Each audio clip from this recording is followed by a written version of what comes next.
আমি তিনিওজন আজি আহি পালো এঠাইত ইমান যে ধুনীয়া ৰেষ্টুৰেণ্ট আৰু প্লেচটো যে ইমান ধুনীয়া নহয় পাহাৰৰ মনোৰম দৃশ্য চাই যে কফি কাপ বেছিয়ে সোৱাদ লাগিছে জানেনে ৰ'ব প্ৰথমৰ পৰা চাওঁ আহক ঘৰত বনাই আমনি লাগিছে আমাৰ ইয়াক ক'লো আজি ক'ৰবাত লৈ যোৱা সেইমতে আমাৰ ই লৈ গৈছে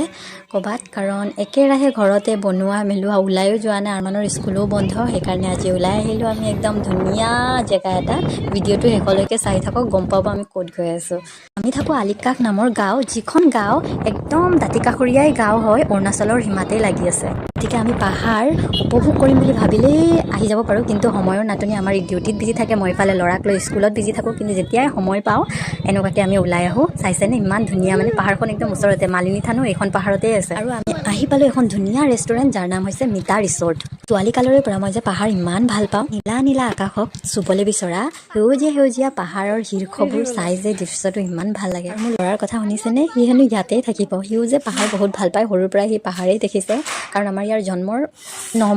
নমাহ মান হওঁতেই আমি ট্ৰান্সফাৰ হ'লোঁ অৰুণাচলৰ একদম ভিতৰুৱা অঞ্চল এখনত যাৰ নাম হৈছিলে চেপা সেইকাৰণে সিও ভাল পায় মোৰ নিচিনা পাহাৰ এটি মিনি ব্লগত গোটেইখিনি ভিডিঅ' সম্পূৰ্ণ কৰিব নোৱাৰি সেইকাৰণে পুনৰ নতুন এটা মিনি ব্লগত লগ পাম আজি ইমানেই